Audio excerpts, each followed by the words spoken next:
Warning: this show is intended for mature audiences only. Viewers' discretion is advised. This show may contain strong language and sensitive or controversial topics. We are not attorneys and are not providing legal advice.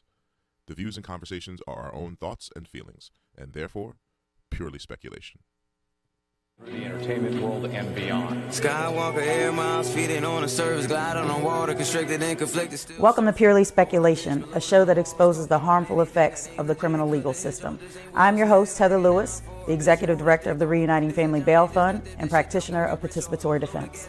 On this show, you learn about the unspoken horrors of the criminal justice system and meet fierce allies and advocates. We will make the best of our traumatic experiences. We will get angry. We may even cry. We most certainly going to laugh, but one thing's for sure, we're going to keep it real. Welcome to Purely Speculation. When they free my sins and let them loose, they was killing me, I got a scar to prove, got me paralyzed, I could even barely move. Out the way I took the pain again.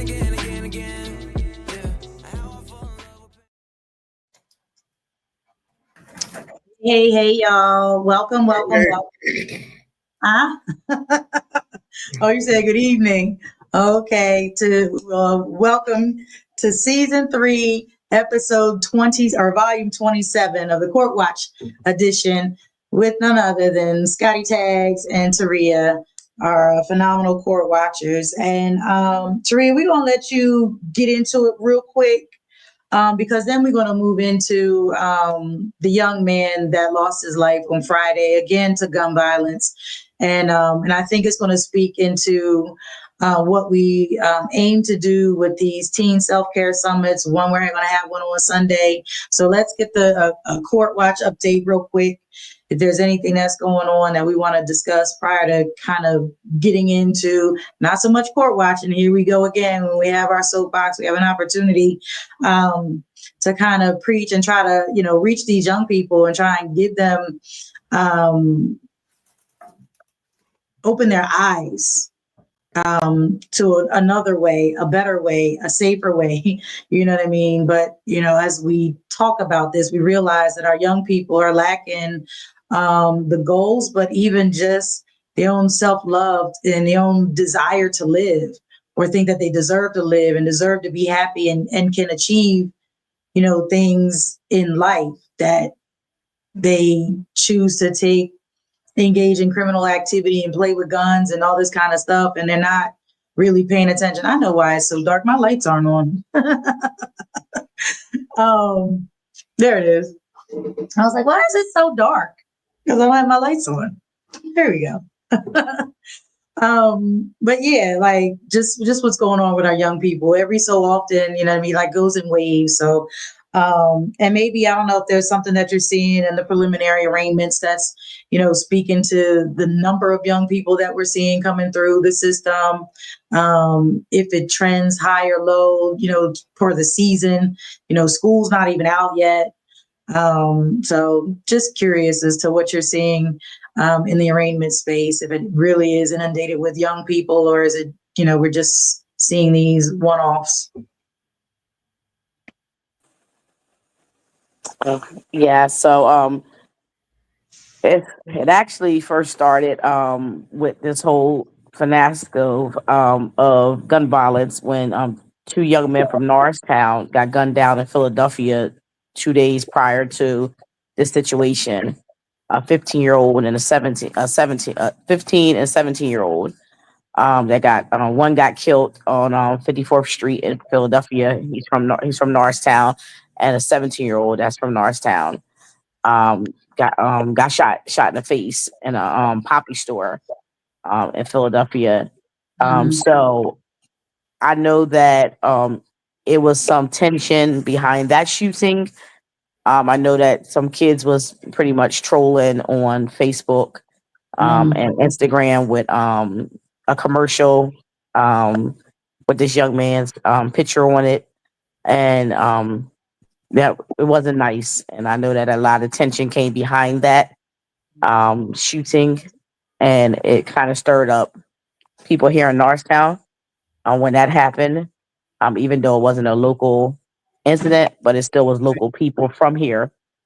And I know that the councilman here, went to the media and pretty much called for intervention for a 50-50 with these young men and young black leaders here in Norristown to intervene in helping these young men to find better ways to cope with situations instead of through gun violence and negative outlook, and saving them from the streets or saving them from the incarceration and things like that. So I know that calls for that to happen and that rally to happen real quick and fast for intervention.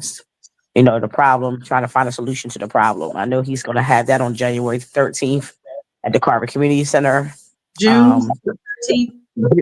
June 13th. Yeah. At the Carver Community Center. It is called 50-50. And What- that 50, he's trying to 50, I don't know what that means. So what does that mean? 50-50. So he wants to have 50 young men and 50 adult men that come Okay. together in one space to be able to have intervention with these young men. I talked to him personally myself the other day, and I told him that I think that And it we should can call his probably, name because this is a positive thing. So you know what I mean? I Yeah. don't think we have to be, mindful of who Yeah. that is. And he's a councilman. Councilman Will McCoy. Right. And I told him that these young men, young women are just as lost as these young men. Right. And I think that it needs to come together all together in one accord with the young ladies and the young men together so they all can get the intervention done at the same time, because Right. it's not just the young boys that's lost, it's these young women that's even more lost than these young men, and they're actually in the mix more than these young men, and the mix comes behind the young woman setting up the mix of the young men. Right. So we witnessed that last Sunday at Oak Street Park. After the event was over, it was like 7 fights, and the cops had to be called like 4 different times, and it was just horrible. These kids have no respect and for authority at all, and it's just like they just don't care. And it's sad, and you try to do a good thing for the community, try to Right. bring them out. They say it's nothing to do here, and then when you do have it, it's like they don't know how to respect it or enjoy the situation. Right. I don't know what's more we can do. What But is the fast forward- thing about? Like, is it over? Oh, you talking to my girl, or you think you this, or because these were young. I'm not exactly sure how old those folks were after that event. You know what I mean? I think they were age- young. They were all between the ages of probably, I say, 13 to like 20, 22. Oh, that's a big range. Because I'm like, all right, 13 to 16, 17. You know what I mean? They might be beefing over girls. If they're not beefing over territory, they're not necessarily beefing over. You know what I mean? No, it's a war right now, and I'm gonna fast forward, and we're gonna call it how we see it, because it's the truth. So Right. I don't I know that that Friday it was an intense day for Norristown. Friday I went to a 6-hour preliminary hearing for Oh, eight young members of a gang here in Norristown that they're calling affiliated a gang. right. And they were all indicted on corrupt organization charges. And it's crazy because about 5 of them five out of the 8 took waivers, but then one young man took it all the way to a hearing. So we was in the preliminary from 12 to like 4. Right. And once he took it to preliminary, and I wish the other men would have took it to a hearing, Mm-hmm. because then they would have kind of knew what they kind of had on them and would have knew how deep it was. And Right. it was so much gang affiliation with the results of the preliminary hearing, how they connected the organization together, the shootings that happened here, how the shot spotter, the detective that testified said that from November 2024, since a young man got out of jail, 2023, since a young man got out of incarceration, that for 2 years they didn't had nothing but gang war between Instagram and Facebook, and it had civilians calling down to the detective bureau about the ongoing situation with these two gangs here in Norristown going back and forth, and they kind of was scared for a retaliation to happen. So the last 12 months they had it under investigation for to tally up the investigation, and that's when they start picking up some of the people off the streets. And they said 111 shot spotters was from the last 12 months was called in behind these organizations. 111. I don't believe that. Yeah. I don't believe that because they ain't caught one. Like that was the first one that we heard of that shot spotter picked up. Yeah, they said it was 111. And in the trial on Friday, he said 111 shot spotter calls were detected through this last 12 months of investigation. Well, out of that 112 that they said happened, how many people, were charged or apprehended? Right. Yeah. How many people were apprehended or charged? And I want to compare that. And Taria, this is nothing against what you're saying or what, you know what I mean? Like, right. No. Like that number just sounds fabricated because between the reports from the police department that have the number of shots fired, people that are actually hit and all that kind of stuff, that just really sounds inflated.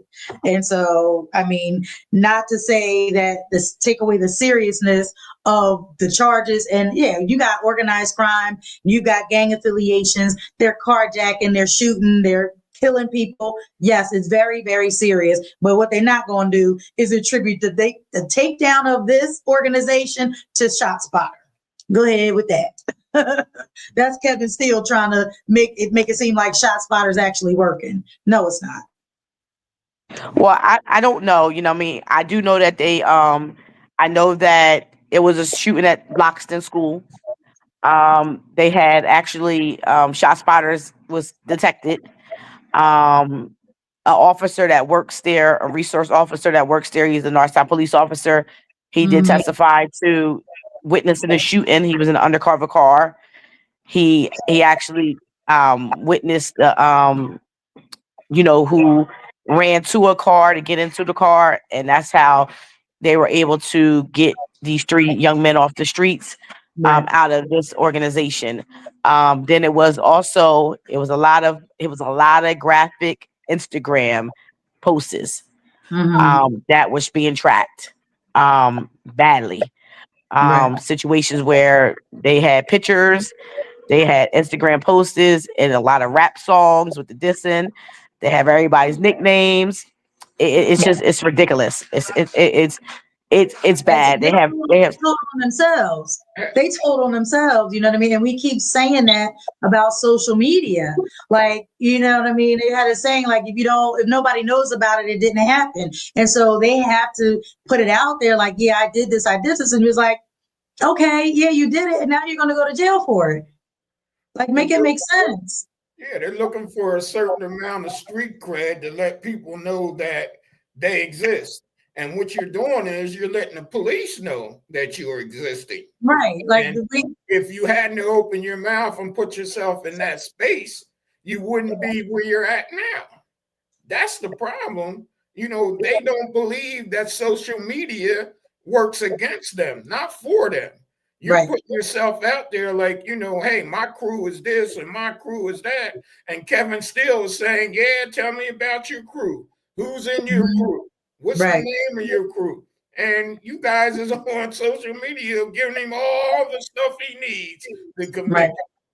And they have people that do that. We've talked about this before. And it's like, yes, so who's to say that they're not creating fake profiles and instigating this beef between these 2 gangs? Because it could be somebody come out of nowhere just talking shit here, talking shit there, and now it's amplified, putting fuel on the fire. You know what I mean? And it's causing, the death of our children. Right. And see, that's the thing they were saying about that, just like that Tupac and Biggie, when they created the East Coast and the West Coast and so on and so forth, they say a lot of this stuff with these young kids is built up on social media so that they get tagged. So you don't, when you're saying 100 and some, this street spotter is chasing these kids. No, these kids are chasing their damn self and getting caught up. Right. Yeah, I agree. I agree. And no matter how, we're halfway through season 3 of this podcast, and we have been saying this from day one. This is part of the reason why this podcast exists, is so that we can let people know, not just young people, but people in general know this is how the system works. You think you getting over in the system. You think because you in Norristown that, you can dip through this alley and dip into this backyard, or you can go to the city and people can't find you. You are seeing it play out real life day after day after day. There are cameras everywhere. People are calling and sharing. Shot spotter does or doesn't. You know what I'm saying? It brings people to the scene. But it's like these cameras and social media is what's getting people caught. And not to say, because it's not even a deterrent. It's not even a deterrent. Death is not a deterrent. Jail's not a deterrent.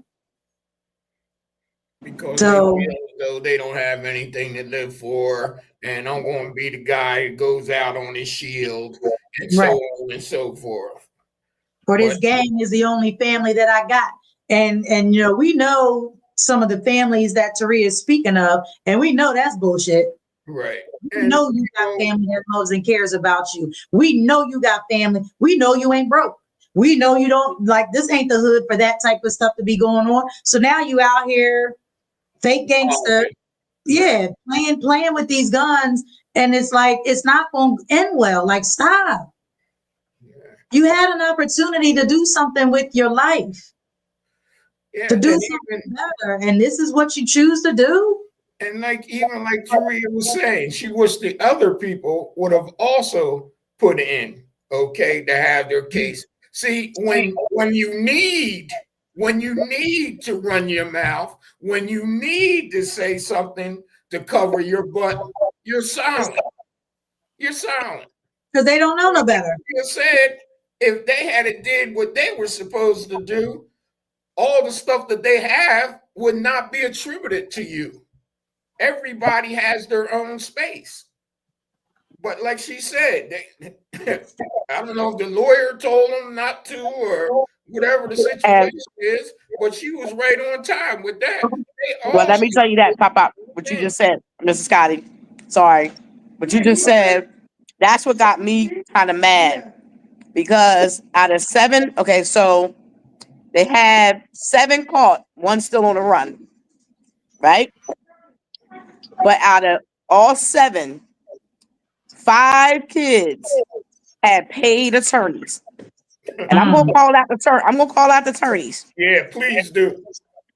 Shaka Johnson, John McMahon, Tom Egan, Eric Peterson, and it was one more attorney. I know it was Paul Madison, but he was the one that took it. He the only one.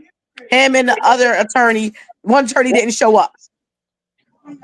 But he was the only one. Paul Madison was the only one that took it to preliminary hearing with his client. Everybody else took a waiver, either an amended waiver or a full waiver. And let me tell you something. When one of the boys sat there and they asked, did he do this by his own self and all that stuff? He do this by his own self. They said he looked and he paused for a minute, and then his attorney looked at him and was like, you know what I mean? Basically say yes. And then he said yes. I didn't like the pause because I already knew the pause meant he didn't understand what he was doing. Right. And then the attorney tried to come back. On it and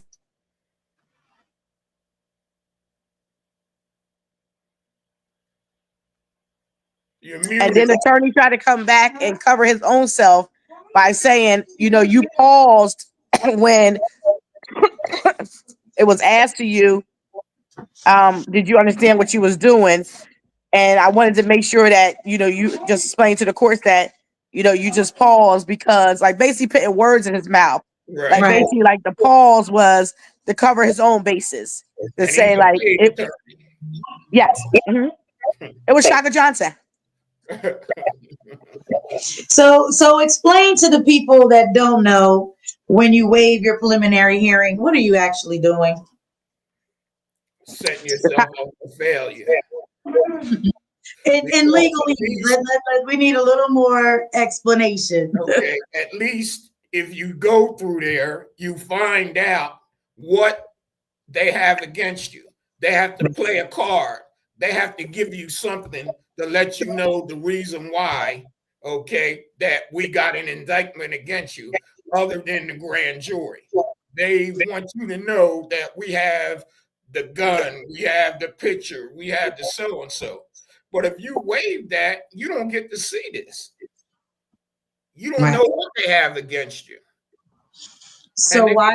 so cut your attorney short and don't show him everything, because you could have got it at that hearing.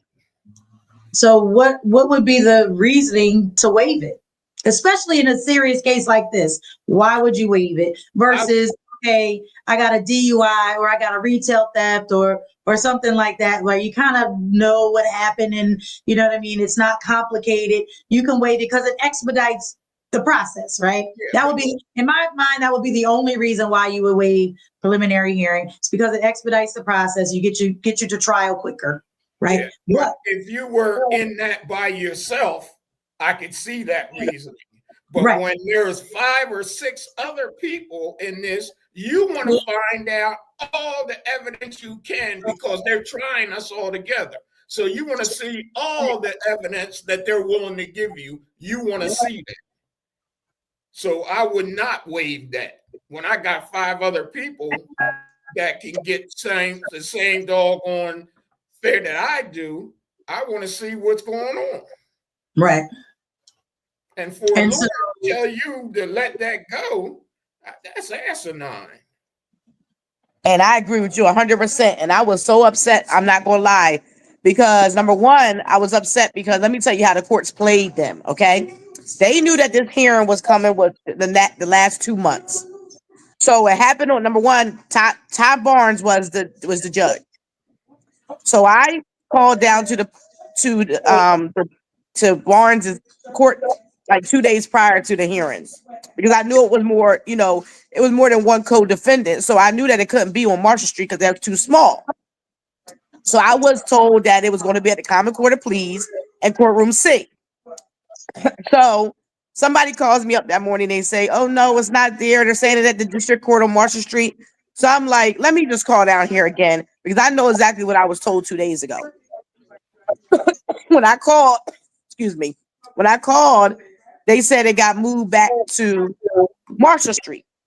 Right. So now, not even only due to technical difficulties. So I'm like, what is the technical difficulties? So come to find out, so we down there, it's about 50 people. Okay. Not like Ms. Heather just said, not only was it the defendants, all of them had family. Right. So all of them was represented with at least 10 to 15 people per family was representing their loved one. So and then you got all the detectives there, you got all the police officers there. So now you got 3 courtrooms that you're working with. You got Judge Barnes, that's a little box. You got Hakeem Jones's, that's the second box. The biggest courtroom out of all 3 is Miss Denise Ash's. But you still can't have 7 defendants standing at a table together in that one little courtroom. And then have spectators. So Judge Barnes says, if you don't have a seat, you can't stay inside the courtroom. So you have to stand out in the hallway. So now you're not only not seeing a trial, you're not getting a fair chance to have anybody there to represent you because the courtroom wasn't big enough. So come to find out, I heard at the end that the county, it was now, mind you, why would you have a hearing? And I feel like they did this on purpose. Right. Why would you have a hearing with 7 co-defendants on a holiday weekend? On a holiday weekend when the courthouse is closing at 1:00 in the afternoon. So they didn't have enough sheriffs to have it at the big courthouse. So they forced these boys to take a waiver because they didn't have the room and the capacity to have them all in there at the same time. So each of them came in one by one. And that ain't right. If they're all code Ds, they need to be in there at the same time. Exactly. And what I didn't like is some of the families left after their loved one got their waiver. They left. If my son is involved in a corrupt organization, I'm staying to the end. Staying to the end because I want to know the whole flew down. And if the last boy did not take it to like Mr. Scott said, excuse me, if the last boy did not take it to the full hearing, we would have not knew half of the stuff that they had. And also what I meant to say, and I mentioned to say, is that the detective said that they had 25 to 50 warrants on this case, and they still have more to go, and it's still under investigation with more people to get locked up. But here's the thing, that they knew exactly what they were doing. It was planned this way. Like you said 2 weeks ago, they were saying this, they were saying that. They knew that this was the holiday weekend. They knew that these people would not have the support in that little room. And see, the end of that is that the lawyers should have objected to the way that it was handled. Absolutely. Because we are not being treated fairly because you taking us in there one by one, but yet and still you want to judge us as a group. Right. And my family can't come in because he got 5 members of his family in. She got 10 members of her family in, so the court is full. So they knew exactly what they were doing and how they were going to handle that.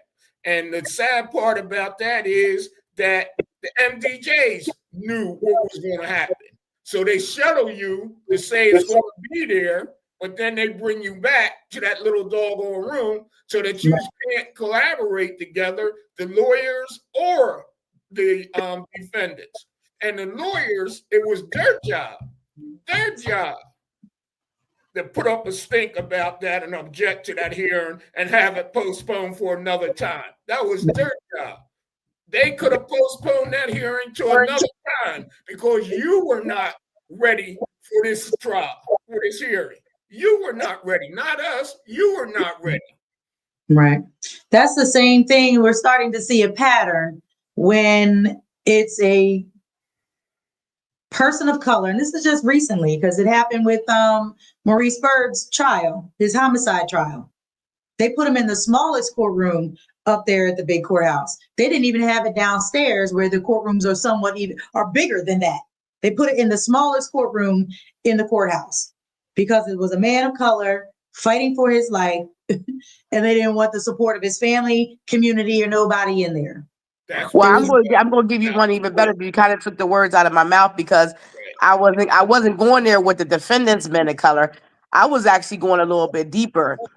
To me, I felt like it was the judge of color, and it's like, I know that they just had a corrupt organization gun ring with about 8 defendants with a Judge Price, and she had hers down at the big courthouse.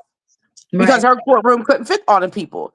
But then now, when it comes to, Mr. Barnes, a man of color, now he got to have a whole day of in and out. And it falls on him. It falls on him because he's the judge. You're right. You're absolutely right. And then he had to borrow somebody else's courtroom. He couldn't have it in his own.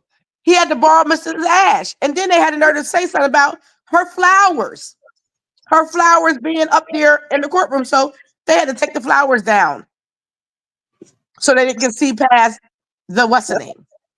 You can see they don't obstruct nothing. Yeah, that's us being who we are. We don't stick together. We take whatever they give us, and the lawyers take our money and throw us in the fire. And then when they start smelling the smoke of flesh burning, then they have a different take on it. They want to try and come clean it up. It wasn't like that. This shouldn't have happened. That should have happened. But when it shouldn't have happened was when you found out that they were taking me down to this little doggone courtroom instead of taking me to where we could all be together. Since you're charging us all together, if you're not going to charge us all together and you're taking us in there one by one, then don't take me to court with them. Take me to court by myself. Separate them, because that's what you did there. They always talk about we can't separate the cases on account of the charges that we have, but yet you took them in there one by one, and most of them, their family members were outside because my family members are in there and they don't have nothing to do with you going in there. Right. Exactly. And they just be like, oh, well, what big deal? What's the big deal?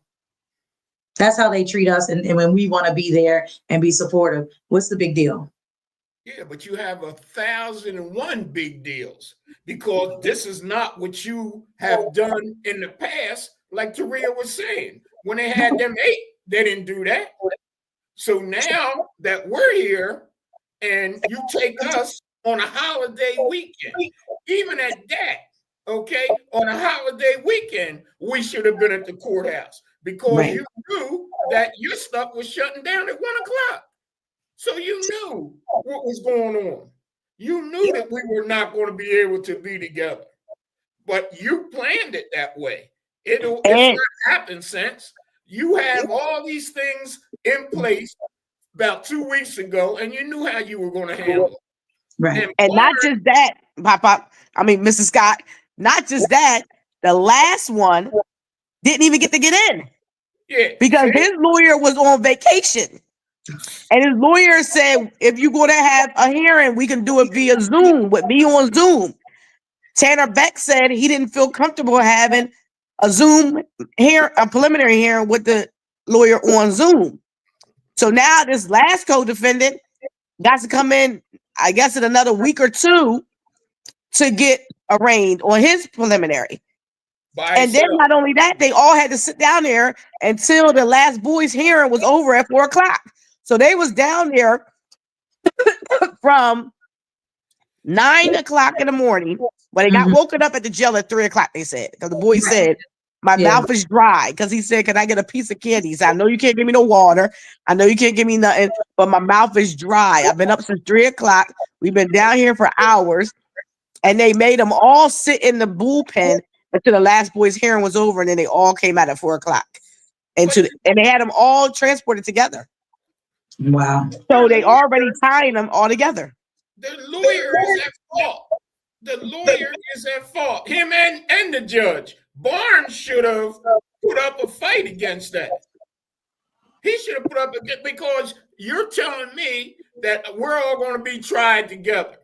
And the first time we get together, you separated. And the reason why you did that, because you want to say if this story is going to change, if that story is going to change. So the lawyer told them, don't you say nothing, because they're going to try and get you to slip up and say this person and that person. But in open court, if all yous are being tried together, everybody is there, you're going to hear what he's saying. You're going to hear what this person is saying in open court. But if you don't, if they do you like that, then nobody knows what's going on but you and them. And that's what a lawyer told another client too, though. What you just said. A lawyer told another client's family that somebody did a confession tape.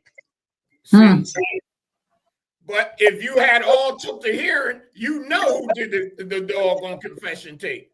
Because it would be right there. So they're double dipping, talking about trying you together. They're using their space to do what they want to do to further indict you. And the lawyers, oh man, you talk about ineffective counsel. I was getting ready to say, let's talk about that. Talk about that because they all know better. They know this game. Yeah.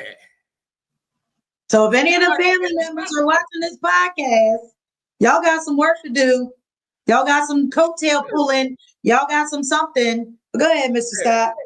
That's ineffective counsel, because there's no way that I'm going to let my guy, who I'm representing, not get the hearing. At least I'm going in with you and you and you, even though those other three don't do anything. At least I'm going to get three other people's take on what's going on and what they have. That's three more things that I could work with to try and get you off. And the other thing is that when all this comes down, you got appeal rights to get back in court. But if you don't put up a fuss about it, it's like water over the bridge. But you got to, that lawyer should have fought to have them all together. If we can't all be together, I'm not letting my client participate. And that would have shut the whole thing down. They would have shut the whole thing down. And like you said, because when the one young man took it to all the way full hearing, all the ones that took waivers was on the screen to how they connected them to the correct organization. Like basically, it's like you exposing me behind my back. Right. Yeah. But he really wasn't. He's doing the right thing for himself. If you're doing that you do what needs to be done, then you need to talk to your lawyer. You don't need to talk to me. You need to talk to your lawyer, because I'm doing what I need to find out what evidence and what situation I put myself in. Well, first, if we get it together, then we all know what situation we're in and how to deal with it collectively. Since they want to charge us collectively, exactly what we're working with. And those lawyers, I'm paying you. You get with Heather's lawyer. You get with Taria's lawyer. They had this against Taria. They had this here against Heather, and find out what we can get to break this bond. Since they want to try us all together, we can peruse the evidence we need for the case. Well, not even just that. The crazy thing is, and I'm going to give us the props a little bit here, that one of the children involved, one of the young men involved, mother came through our program. And she actually looked for us for advice again, because I didn't know she was even connected to this situation until I seen her that day in there. And she was like, so the son had said, oh, my mom swears she a lawyer, the one son that's not in trouble. Right. And she said, no, I was taught by them the best. And she's a fighter herself. So I already knew she wasn't going to just let her son lay down, but the son was scared at first. So he was about to lay down like everybody else. And he was like, should I take the waiver? So his mom looks at me and she says, what should he do? And I said, don't waive it. That's what I said. I said, don't waive it. He said, don't waive it. I said, don't waive it. He said, okay, I'm not going to waive it. So his lawyer did say at first, so he did ask his lawyer, what is the difference for me waiving and me taking it? And he said, it's just going to give you less of exposure through you getting exposed at the hearing. And I said, that's what you want. You want to be exposed so you can know, like you just said, Mrs. Scott, what you got. What you got on me? What you got on me? I want you to tell me. I want you to show. I want you to show me. And the crazy thing is, he took let me tell you this. So he took the whole hearing, right? 24 charges. How about the same waivers that some of them got? The corrupt organization dropped on on amended waiver. He got it dropped on a whole hearing. So the corrupt organization top charge, and that's supposed to be the mastermind or the leader of the crew. He got that dropped, but 2 to 2023, he got the same charges taken over. But like I said to him, don't feel bad because you took your to a hearing and still carried over. You didn't just let them carry him over. He fought. You fought. And you have nothing to be. You have nothing to be ashamed of. That's right. And you got more to work with than the rest of them do now. Yeah, because As far as appeal, as far as appeals and everything coming back, habeas corpus, appeals, all kind of stuff. That's right. Yep. So, yeah.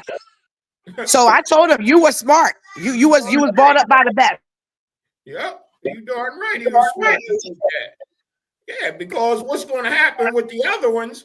Now they're going to start crying, and so you're going to see they talking about somebody, you know, gave up the tapes and so. You watch. These people are going to start falling by the wayside, and somebody, maybe everybody, is going to start talking to save their ass because you did not do your due diligence and your lawyer hung you out there to dry. Because there's no way a lawyer worth his salt would not have you go to a hearing and get all the evidence, all the stuff that they think that they have against you exposed. And there's 5 guys or 6 guys. You get all that evidence, you got something to work with.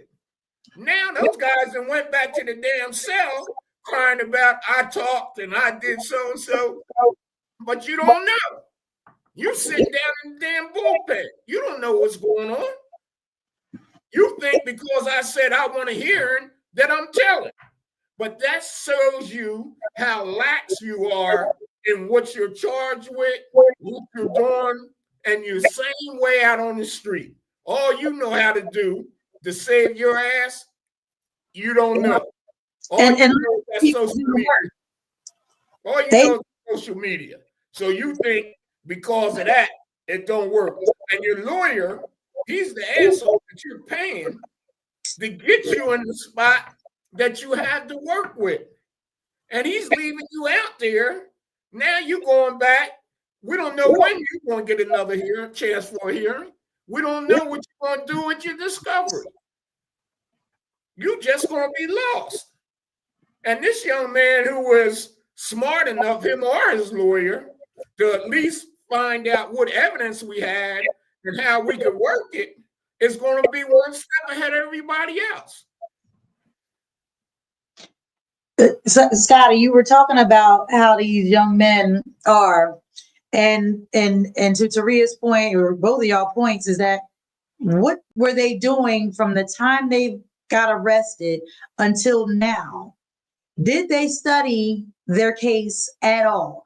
Did they study the logistics of a hearing, of the trial, of the process? And Taria, I want you to, I don't know if you've done this, but did they even look at the maximum exposure that they're facing based on their charges? Like, do they even have an idea of how many decades they're looking at in prison? No, and the crazy thing, you're right, because even with one of the clients there, they even came up with some slick stuff, and I learned this with Montgomery County. They charged him in another county. They charged him in Philadelphia County for some charges also. But Montgomery County, this is the first time I ever seen this happen.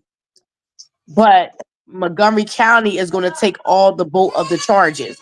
So basically, Philadelphia and Montgomery County is going to be combined, but they're going to let Montgomery County handle the whole thing. That happened before with them 2 young men that did that cross-county robbery when me and Ms. Darnese sat in them hearings. Right. And Philadelphia does that because they know that Montgomery County is going to roof them. Yeah. And Philadelphia is a little slap on the wrist. So they know they're going to get more time in Montgomery County than they want in Philly. And what happens is they'll drop their charges in Philadelphia. They'll drop their charges because they know whatever you're facing in Montgomery County, okay, is going to be triple what you would have got down here in Philadelphia County, because the judges and the court system in Philadelphia County is lax, and they're always under jurisdiction of being sued because of overcrowding, the way they treat the prisoners, when you go to court, all those things. So they rather, hey, look, let them go. We ain't got another space or another doggone cheese sandwich for somebody from Montgomery County. So let Montgomery County clean up their own shit. Yeah. And bingo, you said it right. Because the other day when I was on court, a judge even said that. That's the first time I saw a judge say that. So, they've been having a lot of FOJs.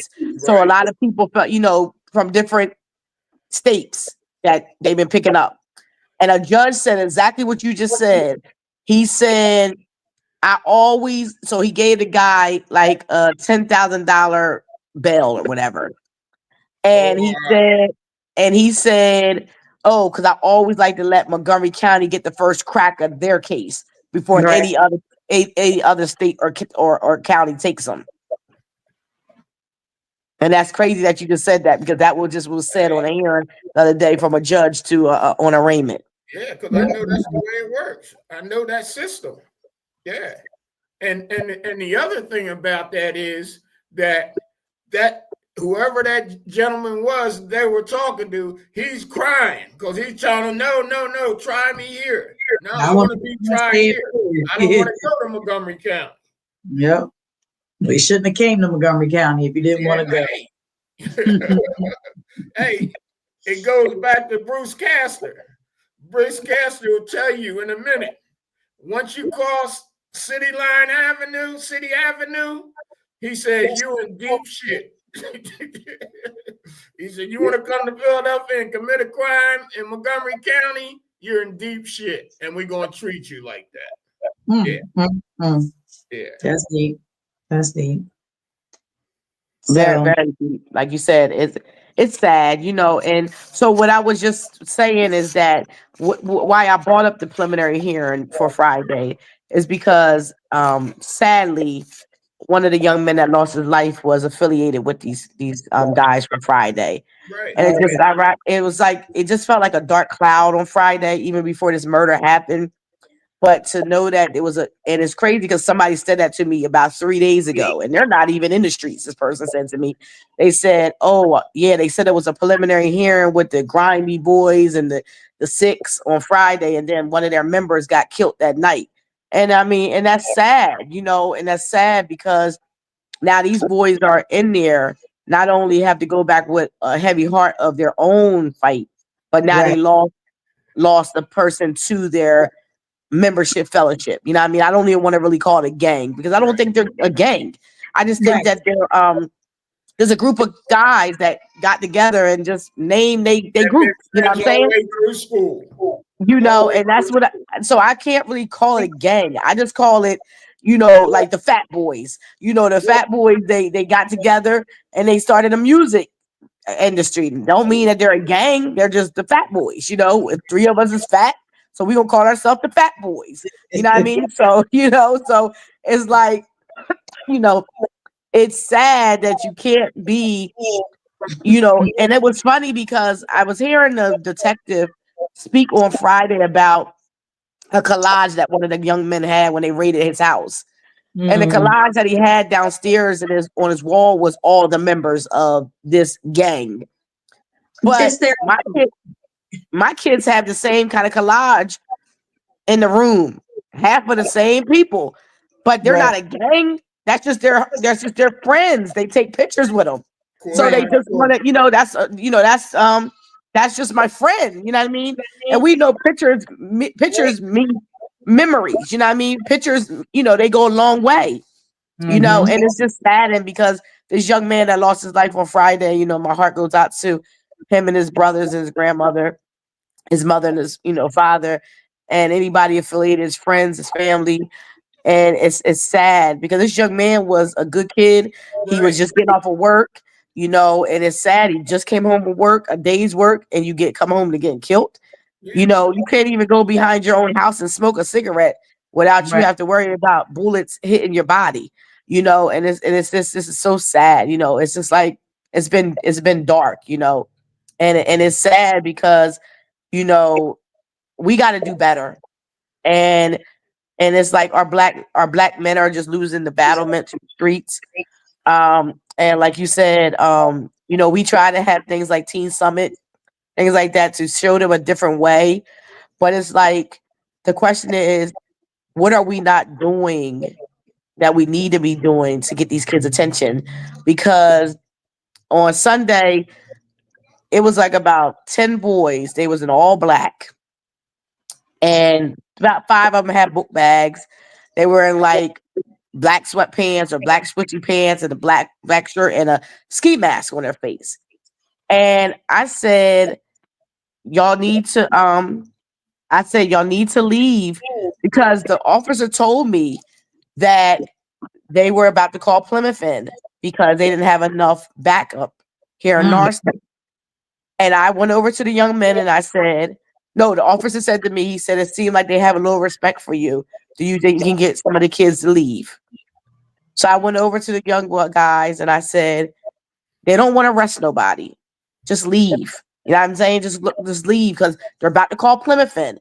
And I did say to the boys, I said, Plymouth are going to come and they're not going to ask any questions. They're not going to ask any questions. They're going to arrest. They're going to arrest.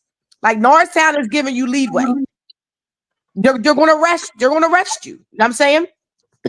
And one boy going to say to me, and this is the ignorance of our kids. I'm 22 and I know my rights. They can't just arrest me for nothing. I said, let me tell you something. You're right about that. But let me tell you something about Pennsylvania laws. They can ask you for your ID. They can search you. Search and frisk. And why put yourself? And if you lie to them about your name, that's a charge. So you're going to jail.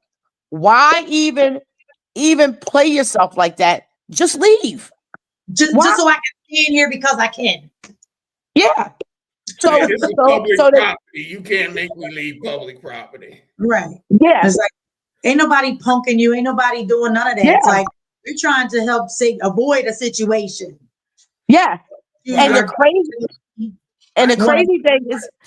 crazy thing is, I don't know if you know Willie H. So Willie H is my cousin.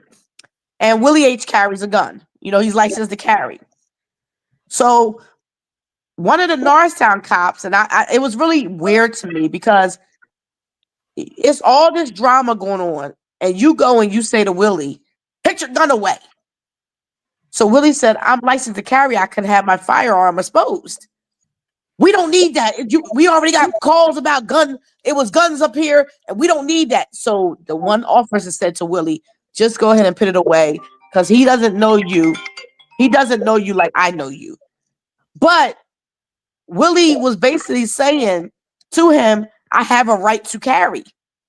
But the cop went back and forth with him. Like he was like a suspect. Right. Not necessarily a suspect, but Willie, are you reading the room? Right. Are you reading the room, Willie? Just because you can doesn't mean you should. And because they're asking you to help us de-escalate this situation by putting your firearm away or concealing your firearm so people feel more at ease, Willie H., are you not responsive to that? Does that not make sense to you? Or does the fact that you have a right to carry and you have a right to have it exposed trump the fact that we're trying to de-escalate a situation? And yeah. see, that's what happens to us. That's really what it's about. And then we want to make it, oh, the police are telling us what to do. They're violating our rights. No, read the fucking room. And we're trying to save your butt. And see, that's what we do as young black men. The minute we think that we have a little up or something we can go back and forth with you, right, then that's what we do. You got a right to stand on. That's, you know what I mean? My mother always told us, just because you're invited to the party does not mean that you have to go. And we as young black men, when they say do this, do that, and you know that you are right, yeah, you are right to carry that. But you got other brothers and sisters out here that are in jeopardy. So take a note right now, put your stuff away, and go ahead so that other people, not you, that other people are okay, that other people don't get in a situation. Because once you make that contact and this white cop thinks that you bucking him, he got to show the rest of you black folks that you ain't going to buck me. Right. And whether you have a right or not, he going to arrest you. He going to say any trumped up thing that he can get. And then next thing you know, the next time he sees you, he's going to ask you, oh, where's your permit? Where's your permit at now, Willie? Yeah, Right. can you carry a gun now, Willie? Because you're Right. going to have that taken away from you. Exactly. So we have to be forward thinking instead of always pumping our muscles because we can. Just a lot of things we can, but we don't need to. And it don't make you less of a man, less, I mean, it's pride. It makes you more of a man to show that I'm taking this low for my folks. Right. Exactly. Yeah, and I talked to a young boy who got killed. I talked to his cousin yesterday. And yes, he hung with these guys, but he was never, ever in any wrongdoing that was going on. And somebody said that he snitched on what was going on inside the circle. And it comes back that what was going on in the circle got him killed from in the circle. And they said, yeah, he hung with him, but when the stuff started getting thick, he parted ways. He went the other way. I work every day. I'm doing good. I don't want no part of that. But we cool. We gonna always be cool. You gonna always be my boy. But I just can't do that. Exactly. Yeah. And just to go back to what you said about reading a room and things like that, that black man down in the city, like you said, just because we get able to get, they set us up with a gun license.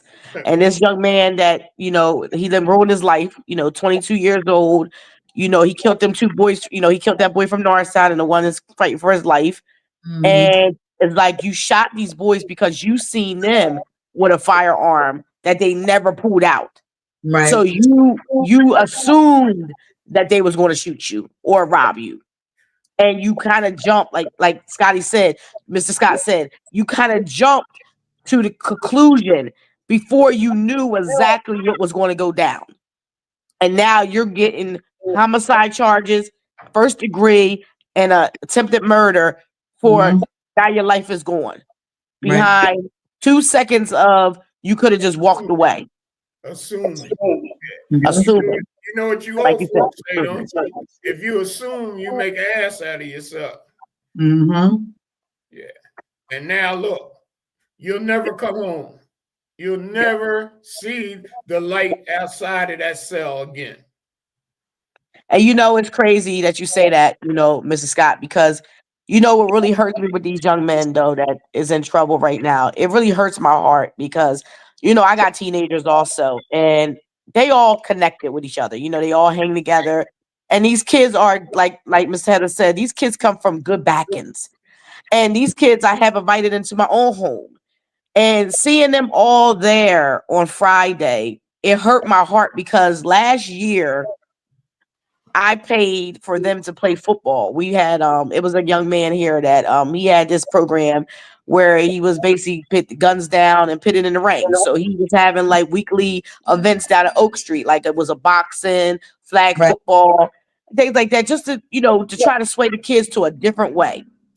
And he had a flag football game, and these two rivalry gangs played football for like 6 hours. I paid like $300 for them to play, and the winner takes it all. It was like the pot was the winner takes it all. And for 6 hours, these kids played down here at Oak Street, right? Played. And just like the boy said at the end, he said when we all ended, they ended up beating us. Don't get me wrong. The opposite side ended up beating. They took the pot home, but they took like a $600 pot home. But like the guy said, and the other big brother, some of these boys, if y'all could play for 6 hours on a field, and nobody got shot, nobody fought, nothing, then it ain't no real beef. What is really the beef? Right. I know. It ain't no real beef. Right. Yeah. Because y'all just sat here for 6 hours and played a football game, flag football game, peacefully, and then now y'all, where's the beef at? But this is not what they said. It's ego. It's sad. It's ego. It's sad. You guys have lived together, ate off the same doggone table, ride to the car together, go to parties together, because one person on one side stepped on your foot and said about you two guys being so and so and so and so. And then one of these guys said, oh, no, that ain't the way it is. This is the way it is. And it started something that, oh, well, you ain't going to let them do that about nothing. And now look at you guys. Yep. Look, it's crazy. And you're right. They used to be all friends. Right. Some of them is family. Some of them are cousins. You're beefing against your own blood. I mean, like you just said, some of them knew each other since diapers. Right. Since diapers. Yeah. Y'all all used to be at each other's house, so everybody know where everybody live at. Because at one time you slept at my house and you probably pissed on my bed, and my mom had to change the sheets. You know what I mean? So it is what it is. You know, and that's why I used to try to tell these kids when they come, you know, I used to, you know, because they all call me godmom. And I tried to just talk to them, but like you said, you can lead them to the water, but you can't make them drink it. And I was already foreseeing things. And when my daughter used to call me all the time, and when she called me late night, I already know it ain't nothing but bad news. Right. And I'm trying to, like, where don't y'all see the warning signs at yet? You know what I mean? Now they're sad again. You know what I mean? Now they're sad again. Now they gotta have another balloon release. Now they gotta have another funeral to go to. Like, when is the trauma gonna stop? And exactly. The part of this is up until about 2.5 years ago, they was all still all together. It's been the last 2.5 years that they start breaking down into different factions, being what they call, quote unquote, a gang. When they were all friends, played football together, basketball together, like Taria said, they had games and doing everything. We did that together.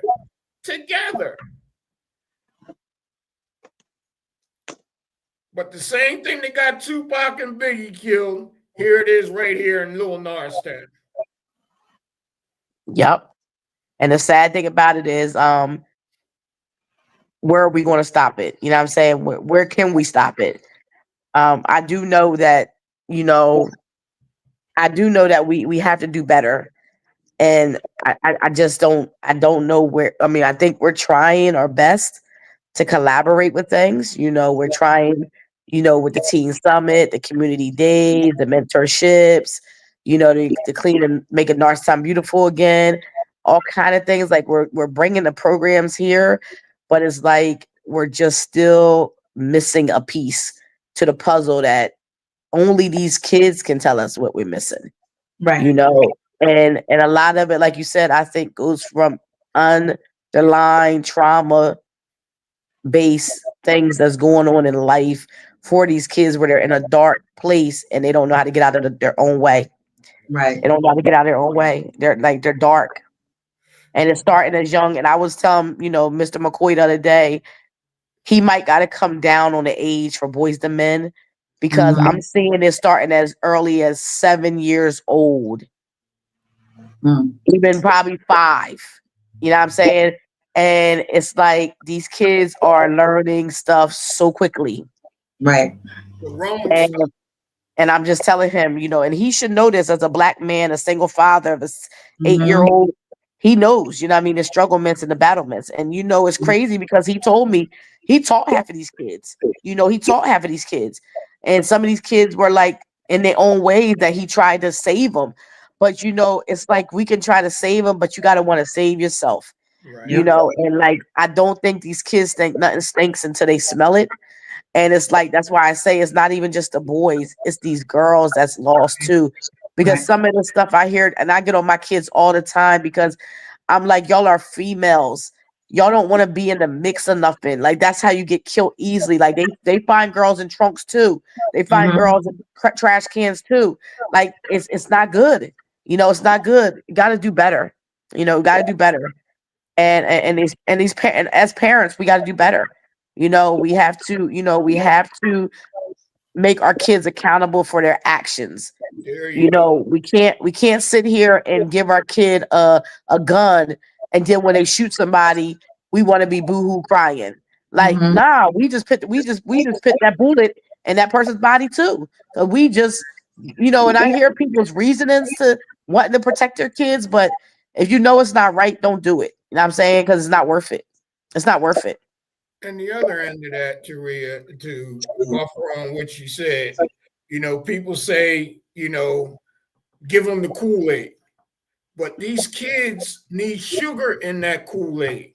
Always beat down, beat down. They need some open arms. They need some compassion. They need some understanding. And they need the guidance. There's no doubt about that.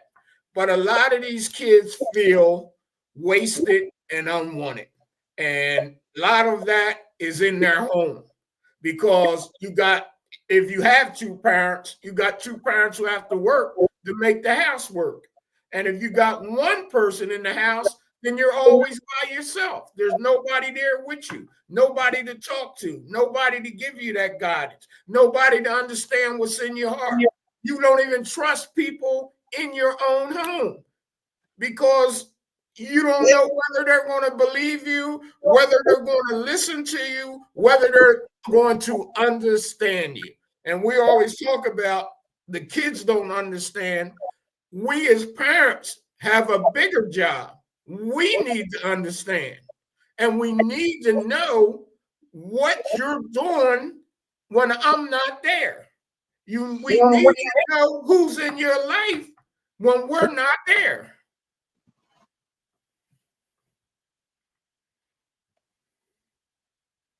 It's crazy. It's absolutely crazy. But there's a lot of parents that are on drugs and they're doing their thing and so on and so forth. They don't have time for home. Okay? They do not make the grade. So the kids say, hey, the heck with it. But I'm friends with Taria. So me and Taria could bust it up. And she has a friend, Heather. The three of us can go together. I can give them my heart. And they give me their heart. And so that becomes my family. So whatever happens to Taria is going to happen to me because I'm going back to Taria. And whatever happens with me, Heather goes back to me. So then you start alienate yourself from the stuff that you grew up on that was good. And now we start our own thing. Whereas I know I can trust these two women. I'm not by myself. And that's where we need to get back to. But for the right reason, not the reason that these people are out in the street dealing with. I'm off the box. You go ahead. No, no, it's deep, and it's so deep that it leaves you speechless. It's leaving me speechless. I don't got a what the fuck moment. I don't got nothing. I'm just that so was sad. my Mr. Fuck moment. You see the tears in my eyes because I feel for these kids. Right. You know what I mean? I have 5 boys. Okay, all of them out. Okay, so I understand the problem, and I have been lucky enough that they know they can come talk to me about anything. Sometimes I don't like what they talk about, but at least they know, hey, my dad's going to deal with that.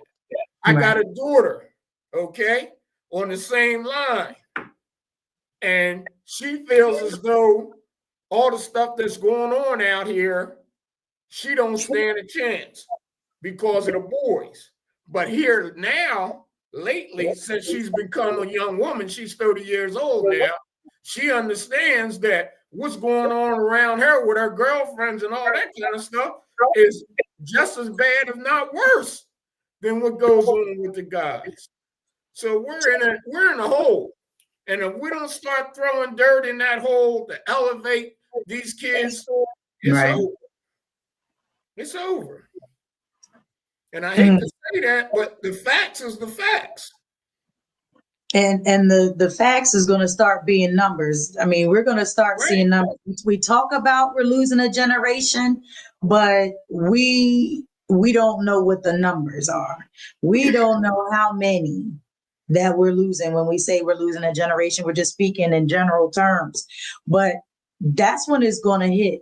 When you realize, and Taria, I think you probably more than either of us, with your daughters and in that age range? You know what I mean? Like you said, when are they going to stop having to grieve the loss of a friend? Like I think back to when my kids didn't start losing peers until they were adults.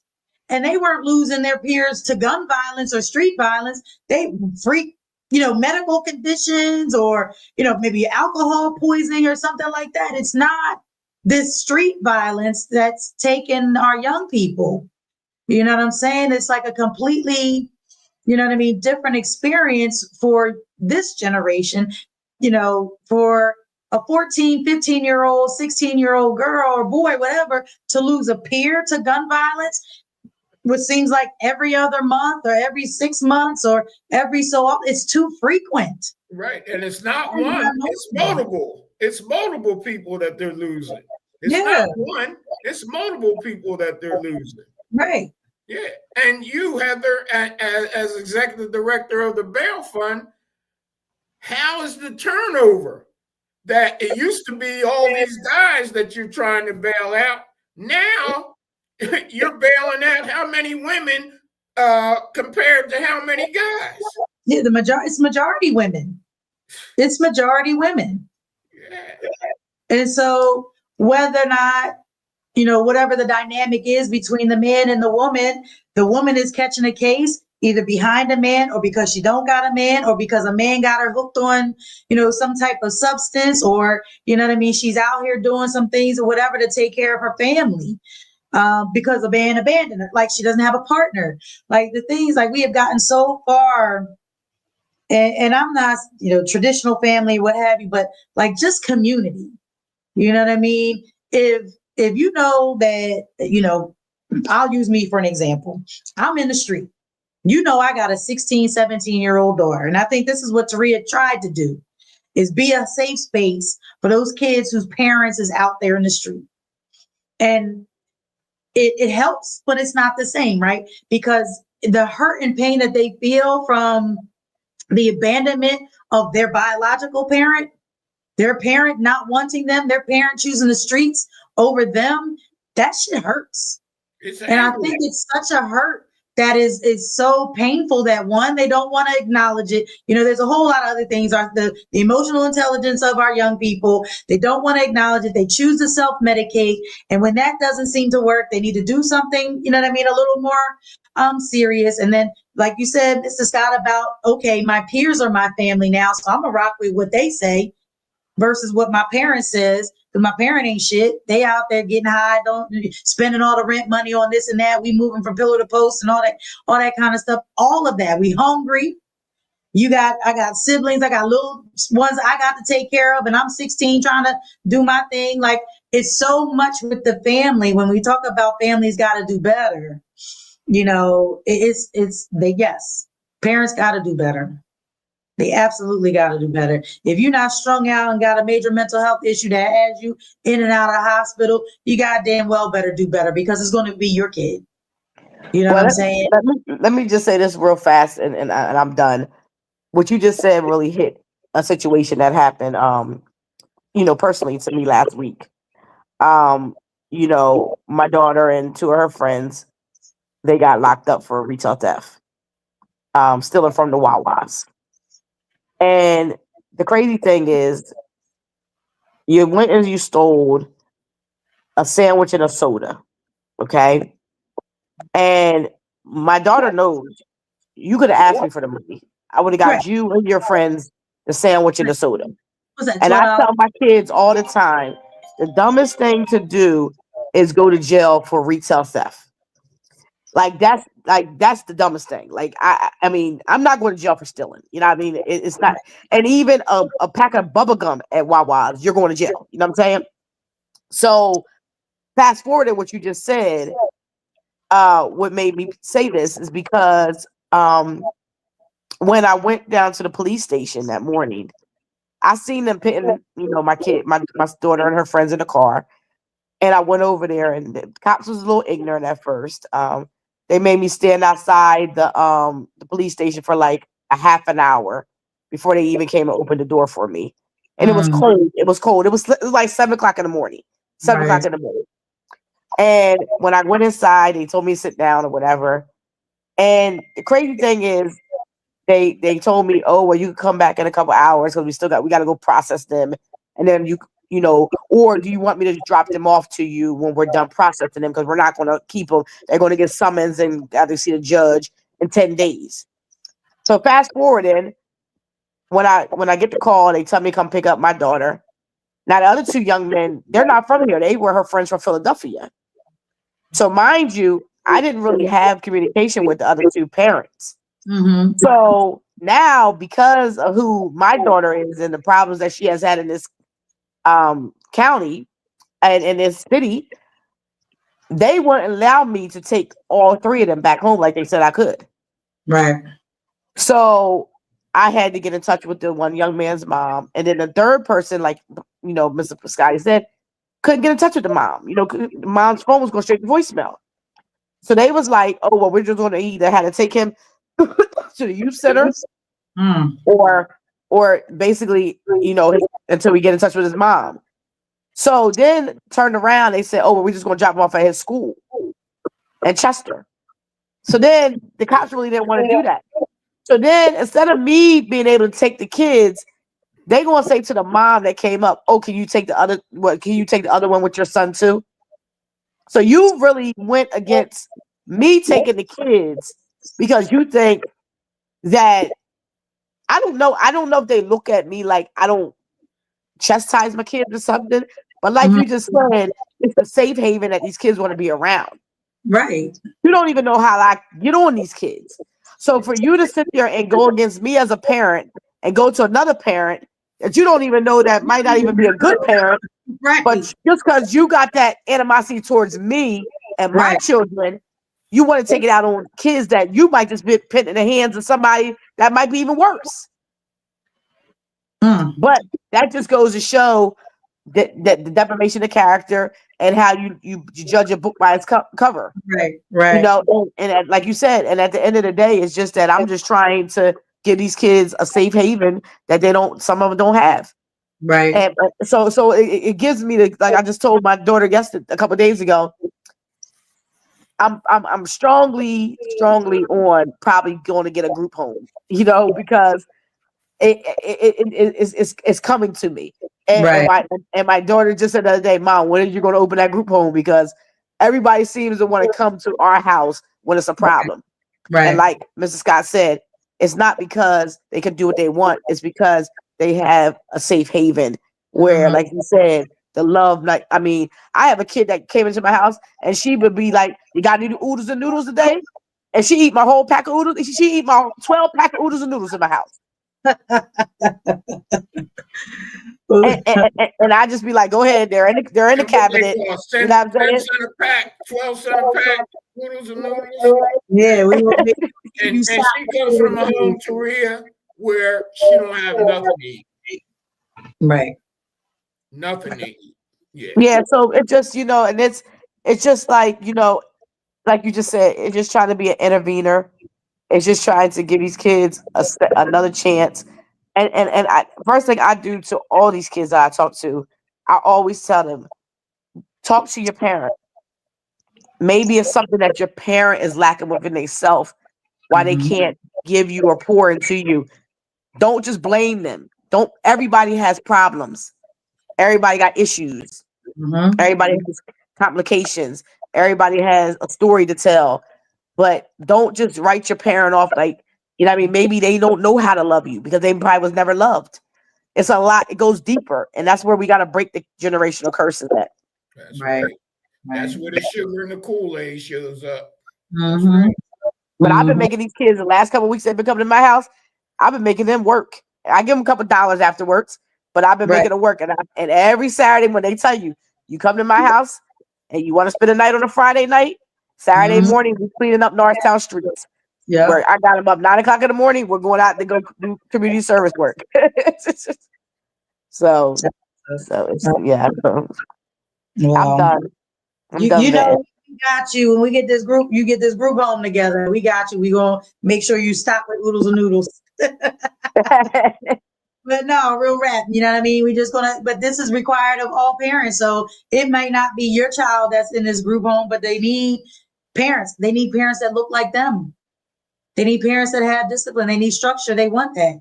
You know what I mean? So, when this comes online, you know what I mean? It's not just you.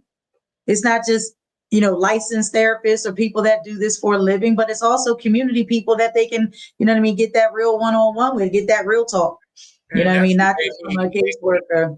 They need that real talk. They need somebody who understands and shows them that they care, because they feel as though nobody cares about me. So why should I care about me? Yeah. Right. Yeah. And Pop, I agree with, Mrs. Scott, sorry. I agree with you 100% because I had kids that came to my house on Friday night that was like, can we stay here? I'm scared to go home tonight because they shooting up people's houses. But I don't want my house to be shot up next. Like this is how real it is out here right now for these kids. Mm-hmm. They're afraid. They're afraid. Some kids was afraid to go home. The one boy was scared to go outside. He didn't even. The friend said, "Oh, it's a nice park day." He said, "You can go to the park. I'm not going to the park because I'm not getting shot."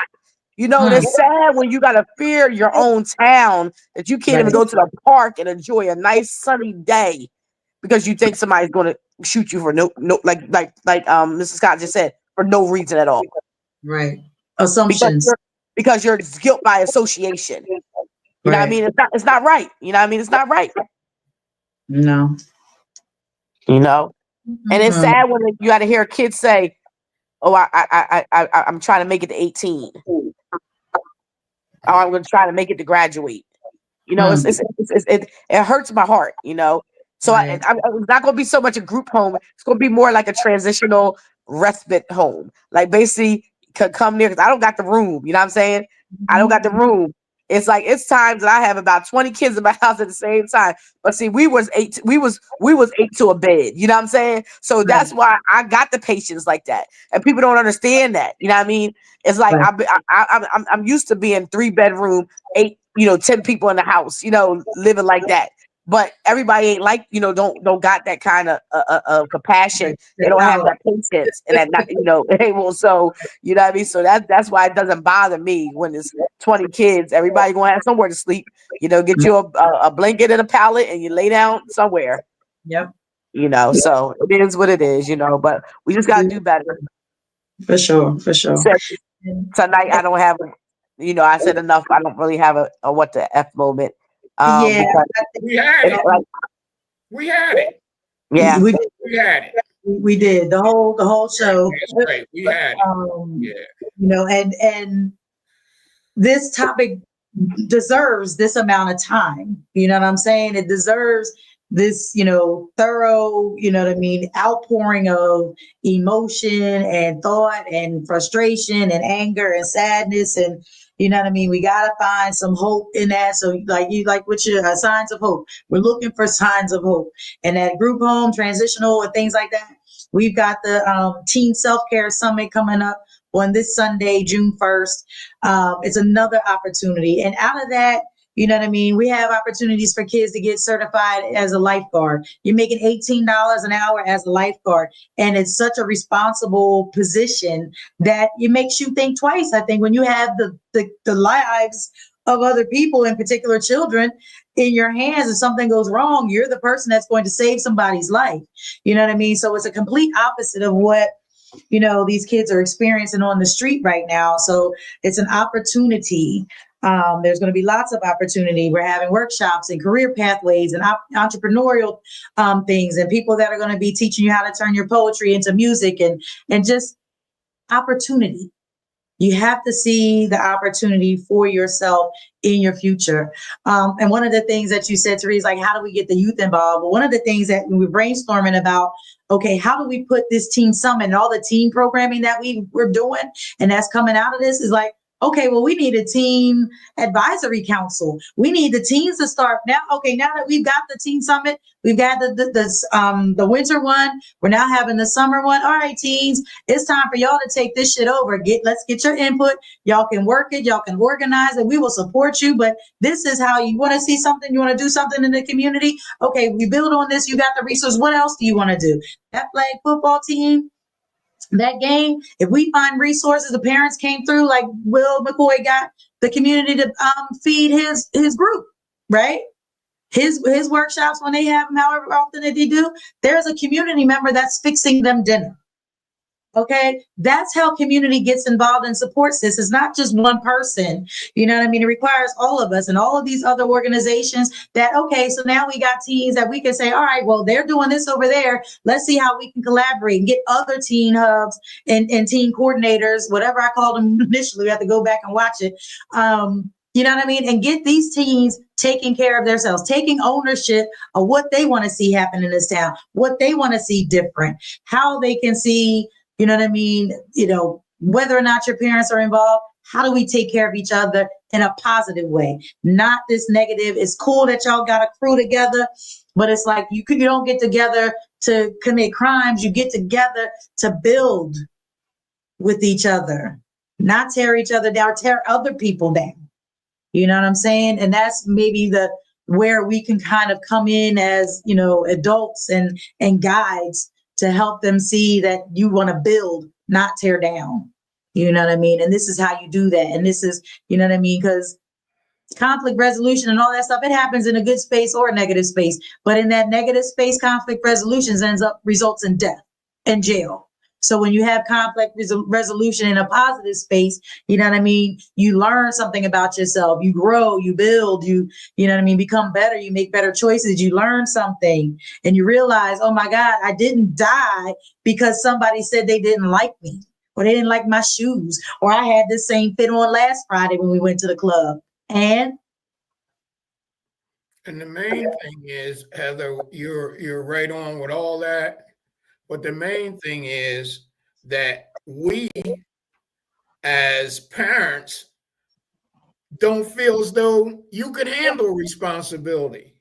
And the reason why they feel that way is because you never gave me none. You never showed me how to handle responsibility. You just tell me do that, and I'm supposed to do it off the top of my head when you never took the time to show me. You never felt what I feel. Because you never put me in that space. right. And you know, Mr. Scott, y'all are like, man, it's like y'all, I feel like y'all just in my life, in my world. And for real, the other day I had a young woman here at my house and she says she likes to cook. So I went and I got my daughter to go to the grocery store and I said, tonight you're going to cook. And I didn't know, like you just said, I didn't know. I sat there and I showed her yesterday, she made some scalloped potatoes and we did the directions from the box and she took the measuring cup and I told her, you know, it was seven cups of water, things like that. And her comeback was, you know, Godmom, that's what they call me. My mom never, ever sat here and has helped me and explained to me a box of cake mix like you just did. She just told me, like Mr. Scott just said, just do it. Do it. Not like you did it step by step with me. And sometimes just that, I'm just saying that to say, just that little, like she said, step by step instructions goes a long way for a kid. Especially when you communication. That's right. Built her confidence. You know what I mean? And she was successful. It turned out good, I'm sure. Right. You know what I'm saying? And like, you know what I mean? That is more valuable than buying them sneakers or giving them $20 or, that's you know, right. That was such a valuable experience. Yeah, now you that's know right. I'm proud of you. Somebody is proud of you. Right. Yep. You're proud of yourself because, hey, I did this. That's right. This. And I can do it. Right. That's right. Yeah. That's right. And I tell my kids all the time it's sad because some kids can be jealous of other kids. Right. And some kids can be jealous of the life that you have. Right. And you have to watch the enviness because it's dangerous. And one of my kids' friends said the other day, "Oh, your mom is rich." I'm not rich. I'm struggling like anybody else. And I said, I just like finer things in life.